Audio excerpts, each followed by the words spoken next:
Alright, so you're walking down 5th Ave, and there's Rolex. Come this way. Make a right turn onto 53rd Street. Down here. Alright. No Rolex anywhere, you know. You can't really see it. And then all of a sudden, you're walking along, and bam!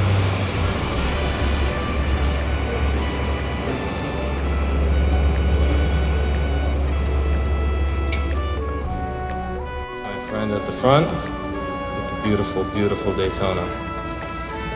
How long have you had that thing? 3.5 years. Wow, that is awesome. And I love wearing it every day. Yeah, I bet. It's absolutely gorgeous. And also get lots of compliments. I'm as sure, well, yeah. And questions on where I got it. Yeah, yeah. Alright, so I didn't want to keep recording him for too long because, I don't know, I felt a little uncomfortable doing that, but I talked to him for a couple minutes. He told me that he got it from Rolex themselves as a 20th anniversary with the company type of thing, like a thank you. And I was like, really? They just gave you the watch? And he was like, well, they let me choose any watch I wanted, and he got a very, very steep discount. He had to pay a little bit, but, you know, like less than half, something like that. And I was like, that is awesome. That is awesome. You're a lucky guy. He said that Rolex takes care of their employees, which is cool. I like that. It makes me like Rolex even more, if that's possible.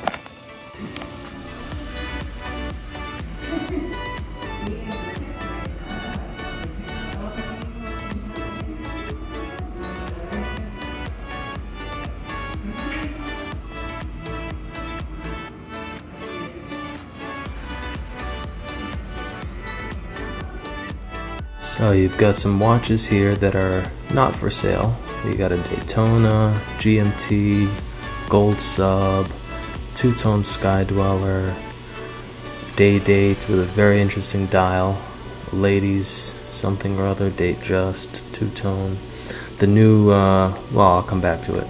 I got drawn over here to the turquoise dial, which is absolutely beautiful in person. My God, that thing is something else. The new palm motif dial, very nice, I must say, in person. It's got more texture in person than I thought. Some boring Date Just, in my opinion.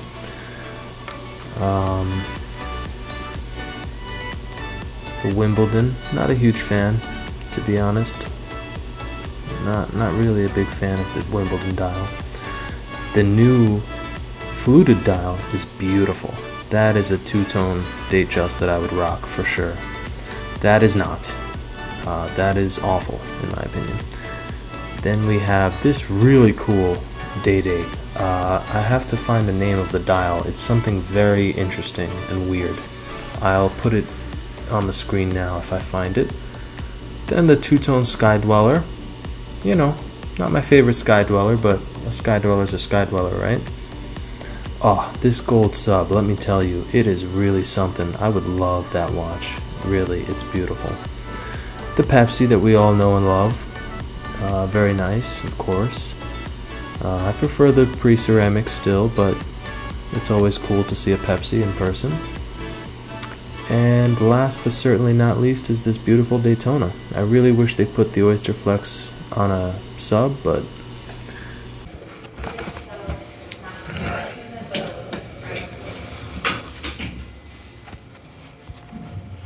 alright, so as a courtesy to me, because he knew how obsessed I was about accuracy, the watchmaker regulated my watch, and he was like, we never do this. We're doing it because you asked nicely and because it's slow right now.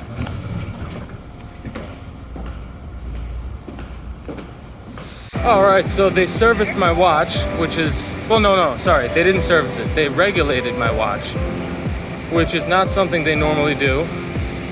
He did it as a courtesy to me, and I was so thankful. I mean, I was like practically kissing the guy in there, you know.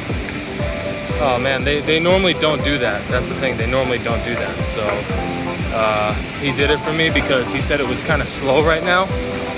and that you could see that I was like obsessed with timekeeping. So anyway, now I'm gonna go to Vempi and check out the status of my ceramic sub. Here's Vempi. It's like 2 or 3 blocks away from Rolex Service Center on 5th Avenue. Some awesome windows. Let's see what we got. Some Patek. Beautiful.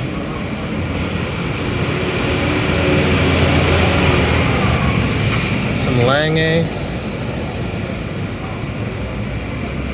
Some Ulysse Nardin. Some Vacheron. And the Glashütte CQ. Awesome watch. So I also just tried on the new Speedmaster, and man, let me tell you, that is a really beautiful watch. It's a gorgeous watch. You know, I don't know what O'Sheen from the Timeless Watch channel and other people, but I think he was the one who started this. You know, talking about it being sharp, the bracelet being sharp. I didn't find that at all. It wasn't sharp at all. It was actually less sharp than my Submariner bracelet. So I don't know what that rumor was all about, but that watch is really beautiful, and it's thin. It's thinner than I thought. I thought it was going to be thick, but it was actually pretty thin. So that's definitely a contender. I think, you know, I just updated my request at Rolex.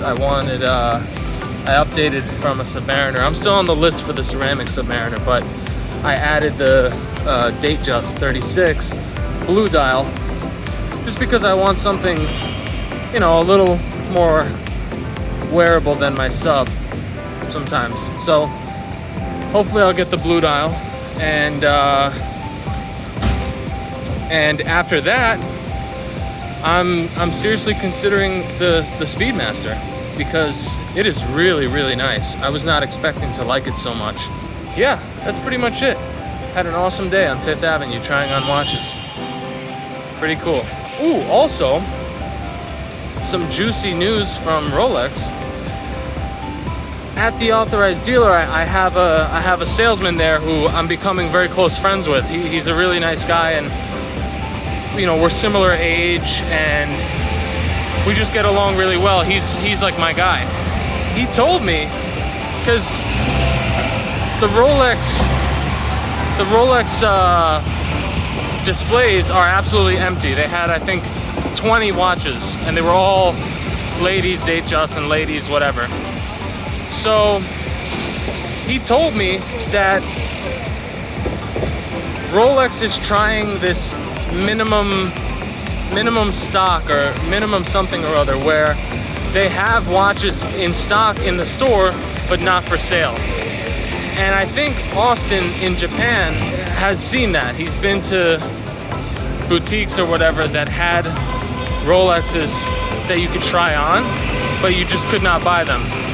I think that's pretty cool, because a lot of people would be willing to buy the watches elsewhere if they could just try them on and figure out which one they really like. Alright, let me just clarify what I was trying to say right there. My salesman at the authorized dealer at Vempi, he was telling me that Rolex, you know, Switzerland Rolex, not the authorized dealers, Rolex themselves, were testing out this minimum inventory thing that they have in other countries, just not in America yet.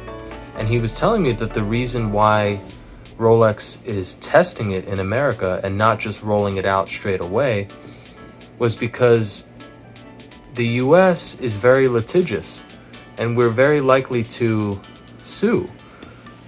And I hadn't thought about that. Basically, if you walk into a Rolex dealership and they tell you, oh, the watches are for display only, sir, I'm sorry. Some people could interpret that as discrimination and sue. So they're slowly testing it to see if people can handle this, essentially. which is sad. So I understand why Rolex needs to test it out first. And I could see the argument that someone could say, oh, I was walking in the store and I saw the salesman put out the display only sign right as I was walking in. So I could see that happening, but very unlikely. If you know anything about Rolex, you know that they don't have any stock. It's really to protect themselves against people who don't know anything about Rolex, don't know anything about the wait lists. But it was just interesting that other countries are able to do it, just not here. We can't handle it. So anyway, I hope you enjoyed that short trip to Rolex Service Center and beyond.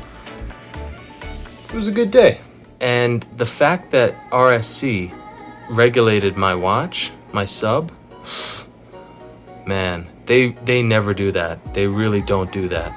They want you to pay for a full service. And during the service, they'll regulate it.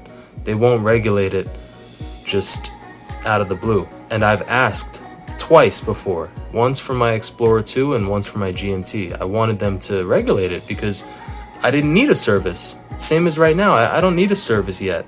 The guy looked at it while he was, when he regulated it, he looked at it and he said, you don't need a service. This watch is practically brand new. And I knew that. The only thing that was bothering me was it was running 6 seconds fast per day. And I've timed it now after a little less than a day after he regulated it, and it's not even a second fast, which is, I'm over the moon. I'm so happy. But if you do plan on doing that, if you want your watch regulated, I would suggest going to RSC late in the day.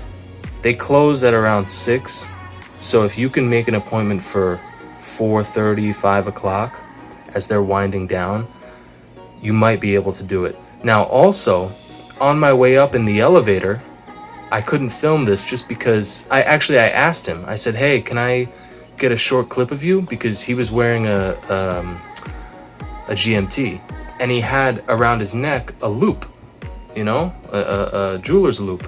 So I said, oh, this is probably the watchmaker. I was like, dude, you're about to see my watch. I'm about to give you my watch. And I showed him the sub. And he was like, oh, cool. And I asked him if I could just ask him a question on video, and he said no. So I said, no, don't worry. But he could see my enthusiasm, I think. He saw that I wasn't a casual Rolex wearer. He knew that I was really into it. So then 10 minutes later, when he received my sub, I think that was part of the reason why he did it for me, because he put a face to the watch type of thing. He knew the guy who wanted this done. So he said, screw it. I'll do it for the kid. So that was cool, because the concierge who brought him my watch said, no, it's very unlikely. He's probably not going to do it. And I said, look, can you just please ask him? Because, maybe he will. Just ask him, please. And it worked out.